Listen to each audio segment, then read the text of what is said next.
أفمن شرح الله صدره للإسلام فهو على نور من ربه فويل للقاسية قلوبهم من ذكر الله أولئك في ضلال مبين. أشهد أن لا إله إلا الله وأشهد أن محمدا رسول الله. الكلمة الجميلة شهادة التوحيد، شهادة الحق التي من أجلها خلق الله السماوات والأرض ومن أجلها خلق الجنة والنار. الله أكبر وانتهى نصبي وزالت شقوتي. بسم الله الرحمن الرحيم. الحمد لله رب العالمين. الصلاة والسلام على نبينا محمد وعلى آله وصحبه أجمعين. First, I just want to correct something that was written here, Prof. I'm not a professor, I'm just a regular medical doctor from Saudi Arabia, originally Egyptian. My topic today is concerning the scientific miracles that are present in the Quran and the Sunnah.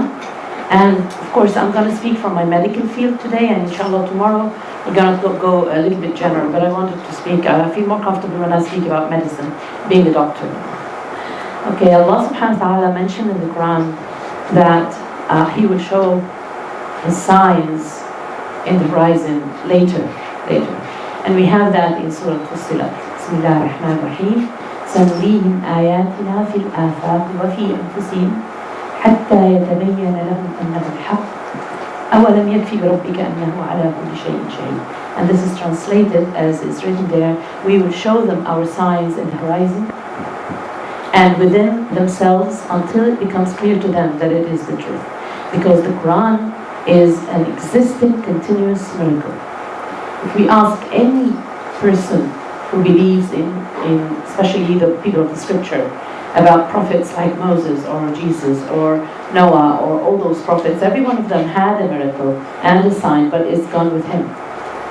The only sign that was still in our hand is the sign of Muhammad ﷺ, which is the Quran. And this is where our search is. I will go with separate topics that Allah subhanahu wa ta'ala mentioned in the Quran, and we have science that discovered that years and years later. I mean, we're talking about the 7th century versus the 21st century. So you can see the difference. And of course the difference goes as well with the technology that is present in the 21st century and all the things that are present with satellites or telescopes or all sort of technology that we have versus what was not there in the 7th century. And yet we have the information very, very accurate compared to this. So I'll start by what we know as the high altitude and the chest tightness. I'm just going to describe first the different levels that we know. You hear, I'm sure, about those people who are fond of climbing those high mountains. They can reach up to very high kilometers and feet of 5,000 and 8,000, sometimes less, sometimes. I don't think there's more because they would collapse. Okay, actually going higher in the altitudes, if you want to say, or the mountain areas, we find that initially the body develops certain responses, and you'd find a lot of stress that occurs. And this, of course, appears in certain signs, breathing difficulty, and then it becomes more difficult, and then heart, and then blood pressure becomes affected, and so on. And this has certain scientific reasons. Now let me just explain the level of oxygen. The level of oxygen doesn't vary from down to top. I mean from sea level to high altitudes, just the same. What is different is the atmospheric pressure.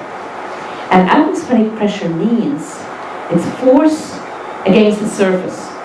So the lower we are, like if we are near the sea level, for example, then the force is stronger, and you'd find that the molecules of oxygen are compressed because of that atmospheric pressure. So in one,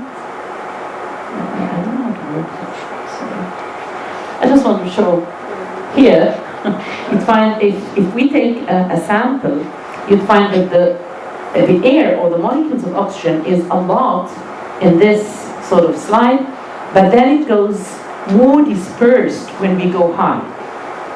Okay, got it? Understand now what's the meaning of atmospheric pressure? Right. So, again, I don't want that. Yeah. No, I'm fine. I'm just explaining this. Okay, so because this dispersion of molecules, because of the high altitude, when we take a breath in the high altitude, I don't get enough oxygen. Look at the top slide, you'd find the air is dispersed. So the oxygen, the number of oxygen molecules in that breath in the high altitude, I have very few oxygen. While if I'm down, I get rich oxygen. And if I am, for example, at the beach or at the sea level, I have this sort of really fresh oxygen level. It's not because the oxygen is more, no, it's because of this compression that has all the molecules in this sort of breath at one time. Now, at 12,000 feet, or let's say 3,000 meters high, the breathing the person would take, we would have about 40% less oxygen than the sea level. And if it's higher, you'd find it, of course, more, like 50% less.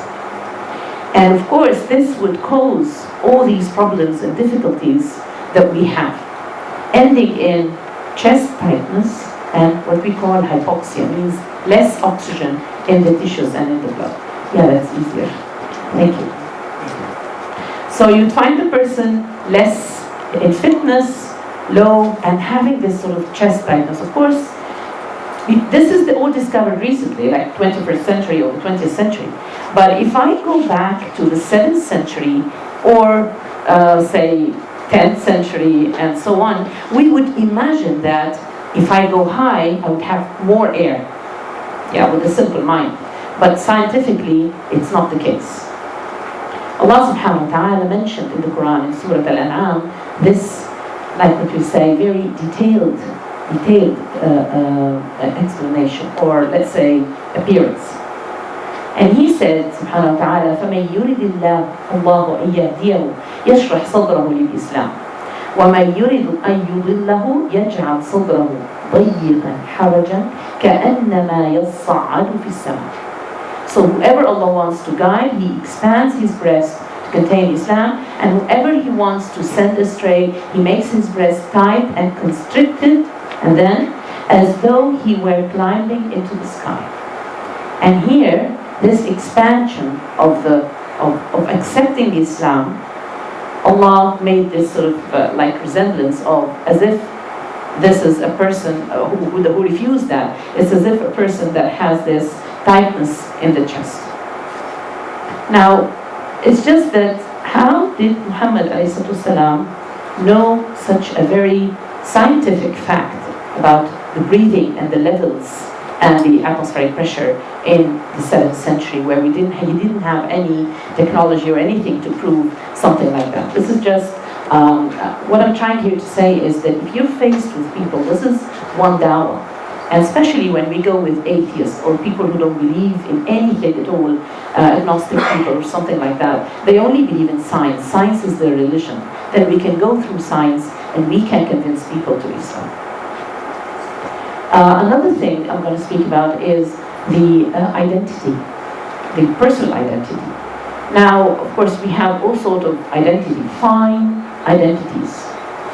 Allah subhanahu wa ta'ala answering an argumentative person who came to the Prophet ﷺ and took the sand and then just said, how would your Allah bring this back to life? You know, when he held the remains of a dead bone left.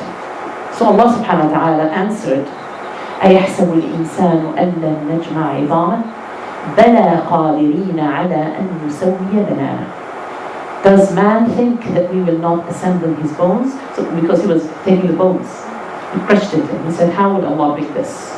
We are able, yes, we are able even to proportion. It's translated as fingerprints, but actually the Arabic is banana. And banana, before, they used to think it's only the fingerprints. But actually, if I am to translate it or allowed to translate it now, I would say every fine print of the person. Nowadays, we have an eye print, and we have skin print, and we have even a sound print. Every person has a characteristic print of his sounds and his eyes and his fingerprint and everything. So we're going to start by the fingerprint. Why they said about fingerprints in the past. Now specifically, every individual has a different fingerprint. It's a characteristic entity for every person. And there's no two persons that have similar prints or fingerprints. Okay? And only in the 19th century, when it was discovered that the lines that are present at the top of the tip of the fingers are different from different people. So it was classified according to the shape, whether they're waves or rolls or loops or mix or whatever. So, but later on, it was even introduced more and identified more when they discovered an Egyptian mummy, which we're talking about 7,000 years before, and they found again it was identified clearly by the lines that are present in the fingerprints. Fingerprints appear in the baby, in the fetus, and develop at the age of 100 days or 120 days. We're talking about 3 months plus. At that early stage, gestational age, the fingerprints are starting to develop. Now again, in the late 19th century, you find that Scotland Yard commissioners started to classify that, the fingerprints, and it became a technique of identifying persons, criminals and so on. It's not only a technique, it's also a completion of things. So it's not only a one finger, no, it became like a system. So it's this, and then the whole. So it's the 10 fingers became like an identity criteria for one person, and they can bring the person. Remember when we take visas or something, you go and for the print. When we go now, of course, with these machines, you put the print. And in Saudi Arabia, we have the eye print. I have to look through a certain machine that it gets the print of the iris, that brown or blue or green iris that I have in my eye. Every person has a different print and a different shape identifying him. And actually, nowadays with modern science, you have all sorts of machines that show these banan, we call it in Arabic, banan. Subhanallah al-Khaliq al-Azim. This Allah, subhanahu wa ta'ala, who created these fine characteristic details of every and each individual, promised that He will bring the same fine characteristic details of that individual after being crushed or vanished, if you want to say, because of course we all sort of think that we're gonna vanish, but we're not. Allah subhanahu wa ta'ala is gonna resurrect us all back. And ba'ath or resurrection is part of our belief as Muslims. It's part of our main aqidah or decree of Islam. أيحسب الإنسان أن لن نجمع عظامه بلى قادرين على أن نسوي بنانه. And this, even to us Muslim, is subhanallah, makes us more strong in our belief and to find out that, mashallah, science approves with our religion, because the concept of the non-Muslim is that science is an entity and religion is another thing. Religion is something that can make you less in knowledge, less in capability, less in thinking. It's restricting. It's not like science. You know, some people really, their religion is science. There is, I don't know if you're aware of that or not, the Scientology thing that is coming out nowadays, and the energy effect and all that, to the extent that they say that God is energy. They're so obsessed with this idea that they think science became their God. It's horrible. So I'm just here commenting about the 7th century and the comparison between it and the phenomena that were, I call it phenomena, of course, because science, when discovered, everybody was shocked with that. This is how we become, or buried in, and then of course we're mixed, our bones become as well like a powder. And Allah subhanahu wa ta'ala can bring all that up again, al-ba'th, resurrection, and with the finest details that he brought in the beginning. Okay, the third topic I want to speak about is the forelock, or our prefrontal cortex. We're talking about something that was mentioned in the Quran called this area. Scientists recently, again in the 19th century, discovered the function of what is known as the frontal area, which is this part of the brain. And of course the discovery was heroic because they discovered that this part is responsible, where the brain is. Of course the brain are many loops and portions, and we call it gyri, or it's just indentations on folds. So this part, the front, where the face is, has a very important function. They call its function as the higher cognitive function. And this determines the personality of the person.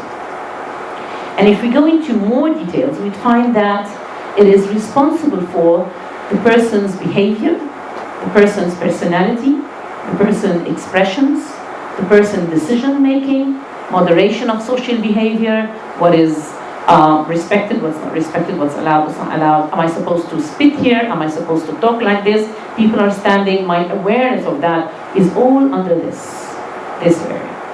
SubhanAllah, when you study the brain, of course, being a doctor I did, it's very interesting that you find that every action in our bodies, every action, even the thinking parts, are classified to different portions and areas in the brain.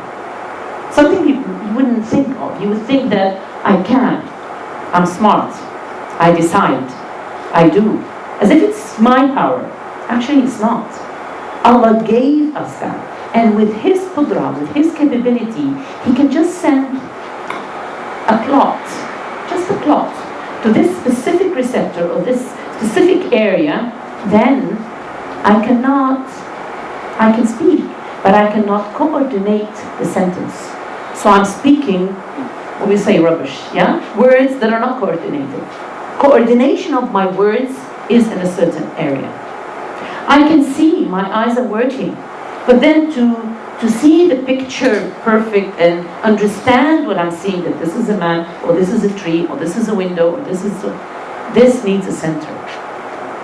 This is all in Allah's hand, and this is why we need to always understand that we are powerless. Man is very vulnerable. And I need always to remember that la hawla wa la quwwata illa billah.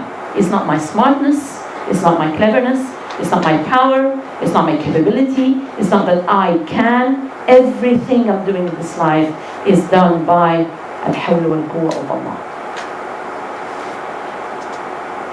The executive functions of this prefrontal area is, I've just listed them just to appreciate the qudra of Allah subhanahu wa ta'ala. Abilities to differentiate among conflicting thoughts. You have certain ideas and you want to just differentiate and divide them and see this is good, this is bad. To decide, this needs the center. Also to determine the better and the best and the difference between things, and of course what to do in the future, planning and stuff like that is done in this center. If you have a goal and you want to plan for it, again, the decision for that and the working for that is in this center. Prediction of outcomes. Expectation based on actions. This person did that, so I'm expecting that he would do that. Or this, for example, person is jumping, so I'm expecting that he's an athlete, I'm expecting he can do that, and so on. All these things is done in this area, to recognize. Social control, as we mentioned, and the ability to suppress any urge that is not respected in the community is done through this area. Actually, this prefrontal area is found to be involved in everything that is to do with the personality and the behavior of the person. And even to speak truth or false. The decision to decide I'm going to lie or not is done by this area. Can you imagine that? You think that you're lying by your tongue. You think that you will lie. I'm saying a lie.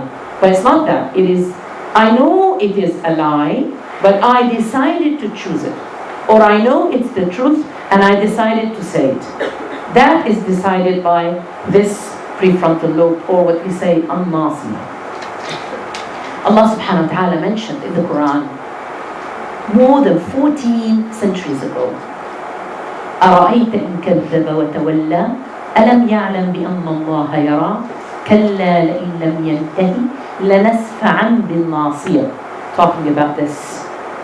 And then Allah called it a name, نَاصِيَةٍ كَاذِبَةٍ خَاطِئَةٍ.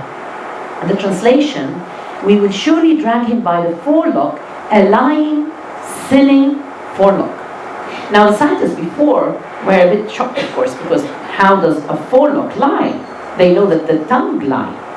And the tongue is the one that sins, and the actions sin, but not the forelock. They didn't know that. Who gave Muhammad ﷺ this very, very detailed information and taught him these sort of scientific discovery, let's say?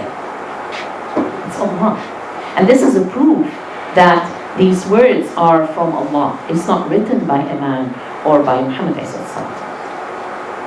And of course it puts us to this sort of humbleness towards the power of Allah. You don't own your power, you don't own yourself, decisions or anything at all, everything in His hand. And this puts me back to this humbleness, that Allah is the one that controls me and my decisions. Then we go to a topic which I don't like very much, because I used to work in the burn centers and I know how it looks like. It's horrible. But we need to mention it because the verse that was mentioned in the Quran about it was very, very impressive. It's the pain sensation. It was believed in the past that the pain sensation is felt all over the body. The whole human body can feel the pain. This was believed in the past. Until the modern science discovered, no. The pain is done or felt by certain nerve endings that are only present in the skin. And this is why the gut, for example, doesn't have this. We feel the pain when something wrong happens, which we're going to talk about it in a minute. Now these pain nerve endings, or these nerve endings, receive the pain and then transfer it to the brain so that the brain can interpret that this is pain. And then an action happens. Say, for example, you come near something that is hot and then you put your finger. If there is no pain sensation, you would have been talking until maybe you smell that your finger is burned. But because there is nerve endings and pain, then a reaction would happen, then you pull your hand away. Okay? Now, there are a lot of classifications, and the skin sensitivity would, of course, determine two categories about the feelings. A feeling of light things, which means I can close my eyes and just feel this light. I can sense and say this is light. And then if I want to carry this projector, closing my eyes, yeah, this is heavy. That feeling, again, have certain receptors that tells me that this is light or this is heavy, or this is fine or this is rough, or this is hot or this is cold, or this is painful or not. I've just thought that it would be nice to see just a slice of the skin and the different cells that are responsible for each and every sensation. So there are cells that are called Messner or Merkels, and they are responsible or specialized for sensation of the lighter touch. So I know that this is light. I can carry it. Also, Pacinian corpuscles is specialized for sensing the deep pressure. Meaning, I have my hand like that, and somebody, always with your eyes closed, somebody pushed your hand. So this sort of sense of deep pressure is sensed by specialized cells. You see how sophisticated we are created? Allah did that. Allah did that. How much He loved me? A lot. He cared about everything. And you have no power in that. You have no decision. It's not my decision or to do or not to do. You are created like this, gifted by that. So how humble we should be to Him, and thankful and grateful and worshipful. We take things for granted. That's the problem. We think it's us. These cells, crowns of bulbs, again perceive the coldness. And then we have the Ruffini cylinders detect the heat. And then we have the free nerve endings, which is our concern here. These ones. Here. Immediately after the skin. They are the ones that feel the pain. The others, by the way, are very deep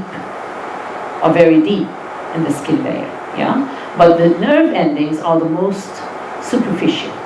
And this is a ni'mah. It's a blessing from Allah subhanahu wa ta'ala, because it is the first thing that I can protect myself. Because of course when I feel the pain, I can just take my hand. If I don't, and wait until it goes deep, the sensation. This is a very quick thing. It is something to be measured by less than tens and hundreds of seconds to be able to react quickly. Now, when a skin is burned, we have 3 levels of burn. We have first level, first degree burn, second degree burn, and a third degree burn. The first degree burn and the second degree burn are considered the worst in pain. It's very, very painful. Vesicles and redness and swelling, and nobody can touch you. Yeah? And it depends, of course, on how much the fire takes from the skin.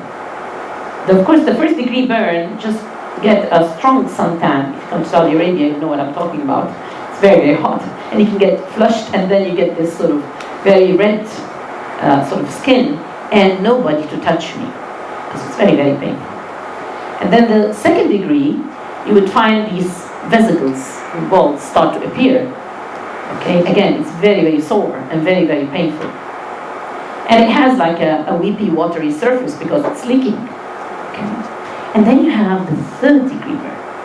And that third degree burn affects the outer layer, and then goes deeper, and that burns the whole surface of the skin. And this is the degree that you don't feel pain. Why? Because the nerve endings are all burned off. So there's no more pain. Now, Allah subhanahu wa ta'ala talked about this in the 7th century. He said, إِنَّ الَّذِينَ كَفَرُوا بِآيَاتِنَا سَوْفَ نُصْلِيهِمْ نَارًا كُلَّمَا نَضِجَتْ جُلُودُهُمْ بَدَّلْنَاهُمْ جُلُودًا غَيْرَهَا لِيَذُوقُوا الْعَذَابَ. So, when the skin reaches the third degree and gets roasted really, for them to be continuously in the punishment and the pain of hellfire, Allah changes the skin and replaces it with new skin and new nerve endings. This piece of information was discovered more than 14 centuries ago. And it was very shocking. How did Muhammad ﷺ know that in a time where no anatomy, no scalpel, no technology, no this, even with anatomy, the nerve endings were not even discovered. Anatomy was discovered. Anatomists started to work on the bodies like, say, the 16th century. But then this is to describe or reach to these sort of very, very fine details of the cells and the job of these cells is very, very late. Now let's go to the gut. Yeah? Now, the thing is that in the lumen of the small intestine, my gut, from the top to the end, we don't have any receptors of pain. So if you drink hot water, yeah, but you'll feel uncomfortable. But it will go hot and goes, no, nothing will happen. But outside the lumen, there are nerve endings exactly like the skin. And so it is called peritoneum, which is the sheet that is outside the lumen. These receptors are very sensitive to the pain. Allah subhanahu wa ta'ala mentioned in the Quran, describing the punishment, كمن هو خالد في النار وسقوا ماء حميما فقطع أمعاءهم. Those who abide eternally in the fire and are given to drink scalding water, this is not enough, because the scalding water alone will cause no pain. But how do I feel the pain? That's not me, not you, not anybody of the Muslim. He said that will sever their intestines. The intestine has to be pierced. This lumen must be pierced. So the fluid, that boiling water, goes out, and the nerve endings outside would feel the pain. Very, very specific description of this fact. And of course, it wasn't solved, that mystery, before, because everybody drinks hot water and no problem. So what's wrong with the Quran? But subhanAllah, very recently they discovered that the pain is appreciated only when there are فَقَطَّعَ أَمْعَاءَهُمْ, when these walls are pierced or severed by the hot water, and that boiling water or scalding water goes out, and the nerve endings outside touch that. And this happens, of course, in all the gut. In all the gut. And here I'm just saying, prior to the progress made in the field of anatomy and the invention of microscopes, no human being could have possessed the knowledge about these scientific facts related in the Quran more than 14 centuries ago. Now, I want to describe something that we Muslim, all of us, really needed. SubhanAllah, I see that in the cartoon, and I see it with the kids, and you see it with any, like how we bring up our children and our youth. You need to express your anger. You can go out and shout. Then you will be okay. That's wrong. That's not the teachings of Muhammad. Now let's go again in details. I believe that if I understand, then I will know how to react. I will know how to apply my Sunnah. I will know how to respect my religion and belong to it. And if I don't, like I brought up a Muslim and I live as a Muslim, my fathers, my parents, the community, everybody's saying haram, haram, halal, halal, then I will be like, those automated persons. And this is not what a Muslim should be. A Muslim should be a knowledgeable person, because Allah gave us this facility. He gave us this knowledge. So anger involves a lot of things in the body. Psychological, so my emotions are involved. Intellectual, my mind is involved. And biologically, my body is involved. All those are involved in the anger. Now, there are certain hazards of anger on the human body. You find illness and exhaustion. The person, after getting angry, he gets exhausted, tired of this shouting and yelling and anger feelings. And of course, he might get one of those heart attacks. And his blood pressure can be high, so he gets what is known as hypertension.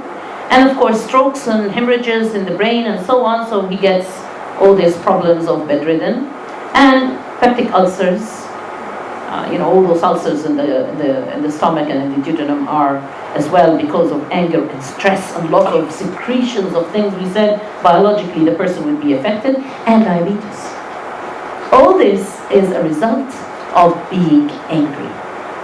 Even if you go and shout and yell, scream, then you get relief. That's what they're teaching us. Or bang the table or something, or oops, or all those bad words that they use when they get angry as an excuse, or break something. This will get the energy. It's wrong. This is not what Islam taught. And we have hazards on the social relations. There are bad feelings among individuals. People are shouting at one another. There are breaking family bonds, breaking social relations, and sometimes it reaches to crimes. Somebody can kill someone when he gets angry. So anger is something that is very, very, very bad and must be treated.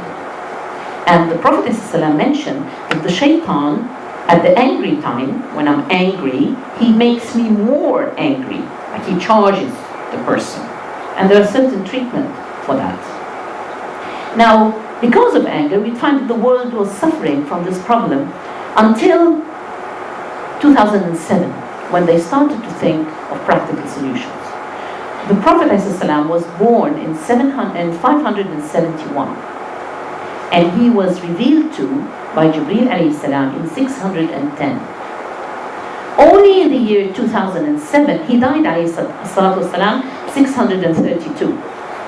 32 or 31, I'm not sure, but in 630s.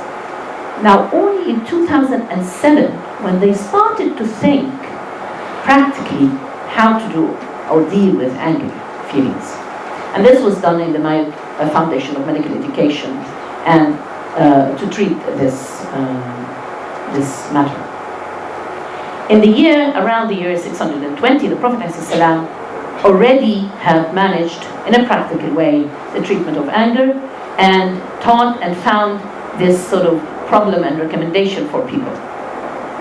He gave certain protocols, and this is one of the miracles and signs of Prophet Muhammad ﷺ.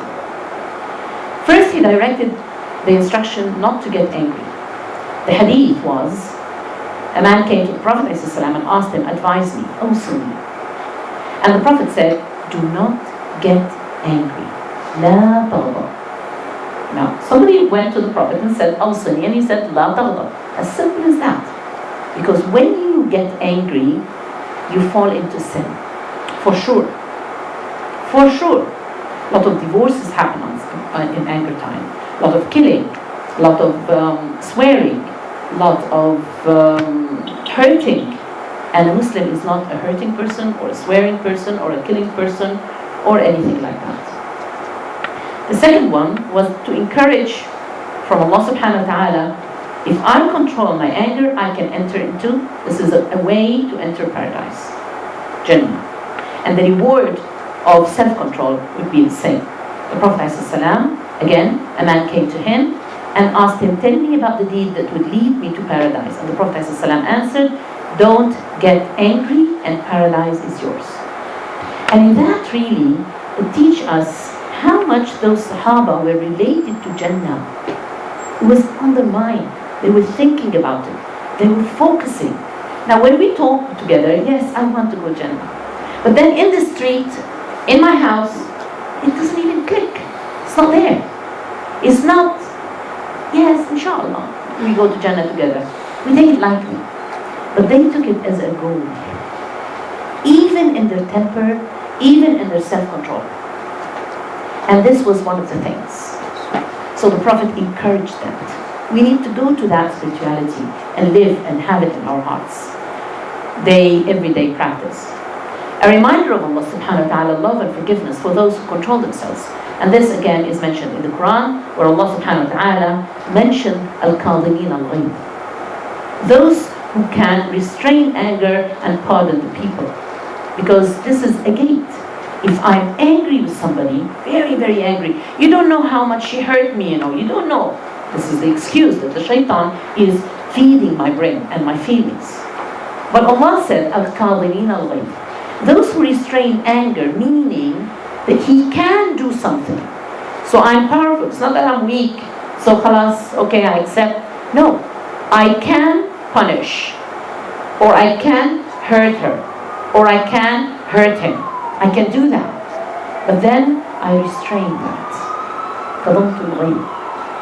And not only that, I pardoned. So I gave excuse and I forgave. That is how Islam deals with our anger. Not go out and scream in the wilderness, nobody will hear you, but get out the energy. This is how they teach us. Now, the recommendations that were given by Muhammad ﷺ in treating our anger is when I get angry, stay silent for a while. Don't react. You're very angry now. Don't react. Wait. Number 2, say A'udhu billahi minash shaitanir rajim. Because you would get out that sort of pushing thing, the charging of your anger. Just remember, when my sons get angry, I say A'udhu billahi, say A'udhu billahi minash shaitanir rajim. He doesn't. He's not even listening because the shaitan is strong. You have to think about it. You have to get it. You have to concentrate because your goal is Jannah. La taghdab wa laka Jannah. Also, the Prophet instructed, change your position. I'm sitting, somebody insulted me and I got very angry, change your position, stand. Or if you're standing, sit or lie down. Change your position. When you change your position, this is the instruction of the Prophet, this should go away or calm down a little bit.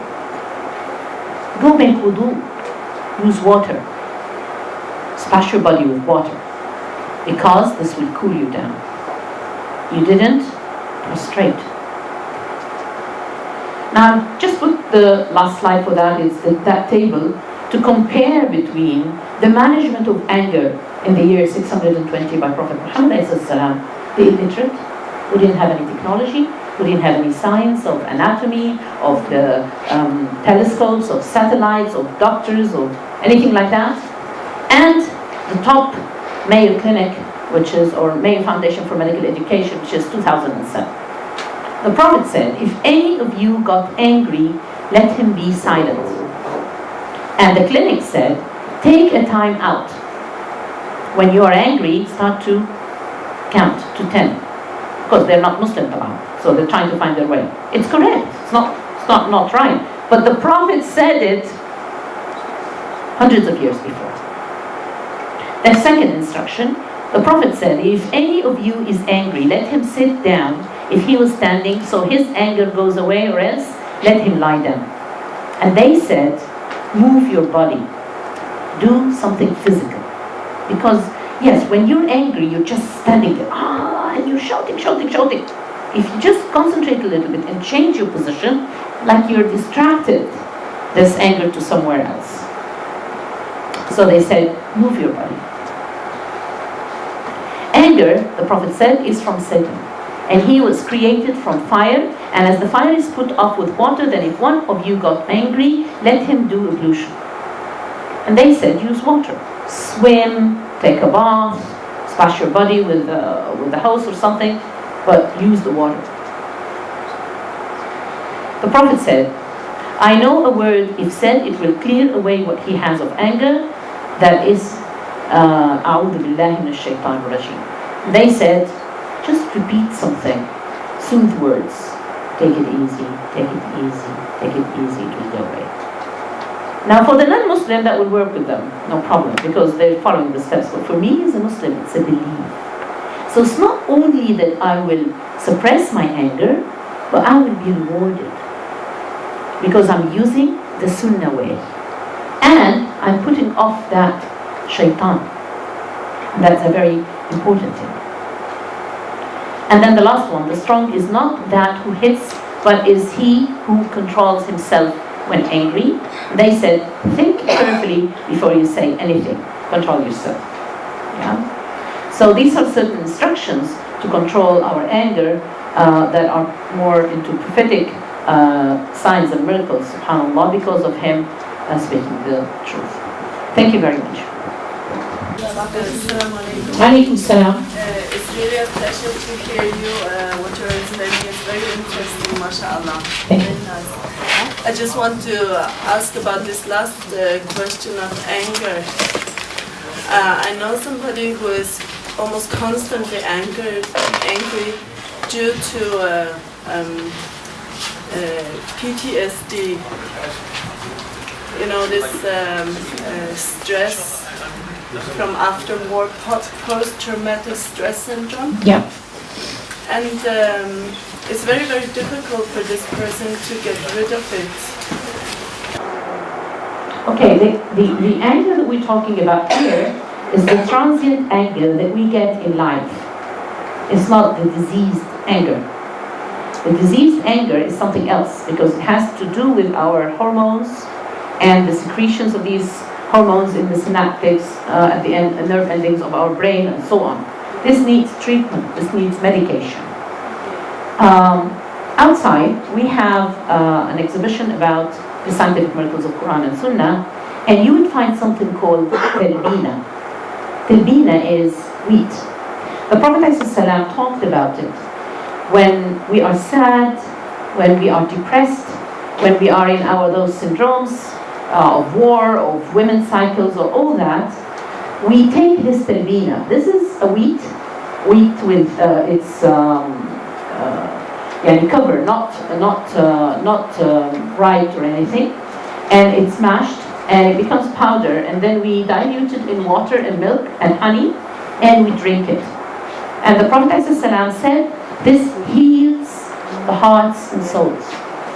So if that person would take the talbina and keep it as like his, instead of coffee, which has full of caffeine, and the tea, which is again very exciting, sort of more and more into anger and more into tension and stress, this will help him more, because it is to deal with the synapses and the nerve endings in the brain.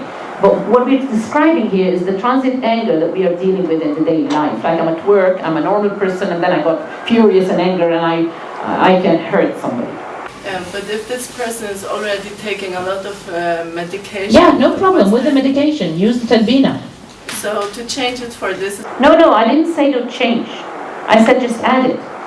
I didn't say cancel your medication. No. He needs the medication. But I'm saying in general, for people who are have the sickness of anger because of body problems and hormonal changes and stuff like that, those kind of people need medication, something in the blood, and that can be given by medicine or by talbina. At the time of the Prophet ﷺ, there wasn't this neurology medicine, so they were using the talbina, and it works, by the way.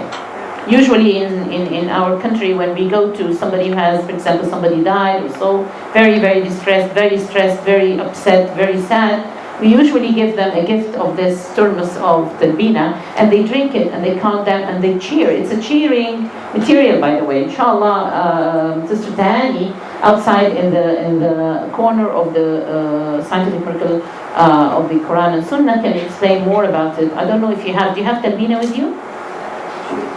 We have a brochure about it, so you can read about it more. Yes. My question is a little bit from the subject, which is about dawah process. I've been to many conferences and lecture about dawah, and I'm really missing material to the special people, blind, deaf, people that can't hear, that can't talk. But they can sing. Yeah, but how you can contact with them when you don't have material? Okay, I'm not very experienced with this, but they have of course, they have the methods of communication. Yeah. So I'm sure through the methods of communication, the books will be there, the tapes if they can hear, or the sensation of birth and all that. I'm sure there is a way. The information is the important thing. How to reach the information to the people. Now this depends, of course, on the way of communication they're dealing with others. But the brain is healthy, inshallah, and they're thinking, khalas. If their brain is not healthy and not thinking, then they're omitted. There's no problem with that. You're welcome. Yes. بالنسبة للغة العربية أهلا وسهلا. بالنسبة للبصمات نعم. يعني حتى بالتوأم نعم. بتكون مختلفة ولا نعم. متشابهة؟ بتكون مختلفة تماما. وما هي الحكمة من ذلك؟ يعني حكمة الله إعجاز. الله بيعجزنا. أنت يا إنسان يلي قادر. His question is, what about twins? If twins are two identical twins, they discovered actually that the identical twins have completely different fingerprints and prints in general. And this is related to the difference in their DNA. It's in their cell and the genes. So everybody has his own entity, even if he is or she is a twin. The wisdom behind it is Allah is showing us His power and capability. You tell me, what is the wisdom of Allah creating me standing like that with two eyes here, good-looking figure, human body, and creating, for example, something like the bat. It looks very ugly. حتى بالاستنساخ في هذه الحالة تكون متشابهة ولا مختلفة في العلم الحديث؟ يعني صار عملية استنساخ. هل تكون هذه متشابهة ولا مختلفة؟ أعتقد مختلفة. لأن حتى الاستنساخ they bring he's talking about cloning. Cloning is a big issue, but it's not new. In Islam it's not new. I mean, cloning has been even discussed before, but I don't want to go to the details of it now, okay, because it's a big topic. But even in cloning, they are different. حتى يكون to my التحدي knowledge يعني. حتى يكون التحدي قائم. الله يجزيك خير. طبعا. شكرا. طبعا الله هو الله. الله من day number 1 of Adam إلى 2030 when we have control over earth, and it's the same Allah, the same creator. No matter what we have of satellites, no matter what we have of technology, no matter what we have of science, of power, of control over earth, we're going to control earth, we're finding another place because maybe this is destroyed, so they're building ships to save humanity. Allah is Allah.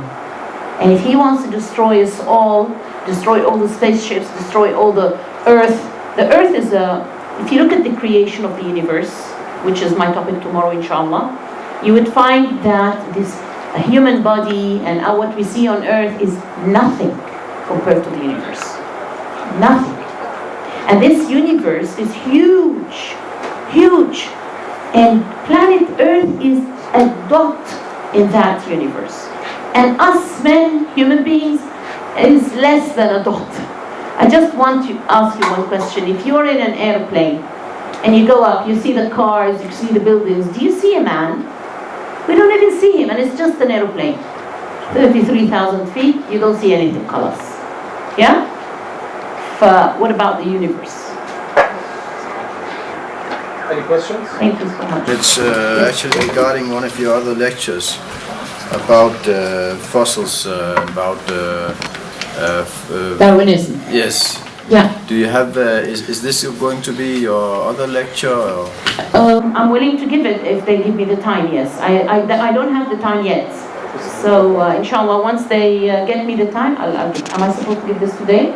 Okay. Or if you have some written text about it, some of the arguments against the theory, because here in the West yeah. it's very much accepted as Do the you truth. know? Do you know a site called Harun Yahya?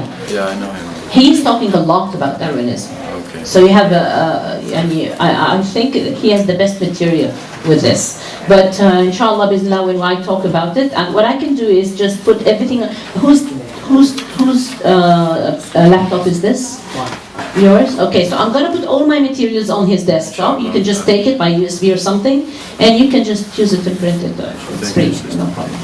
Yes? I have one question. It's about like there's some kind of people who's always mad. Like, what do we do about them? Is there Increase their faith, introduce them to God, let them love Him.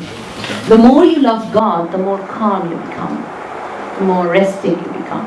Because by Him, by His power, by His hand, He brings the peace and rest into the hearts. But if we are in dunya, and it's dunya and dunya and dunya, everything we're thinking about our mind is, and you're calculating things like that, you're calculating, all your calculations is based on dunya.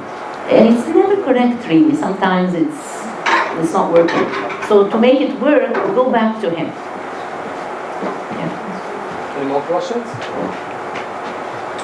Thank you very much. Thank you, Doctor.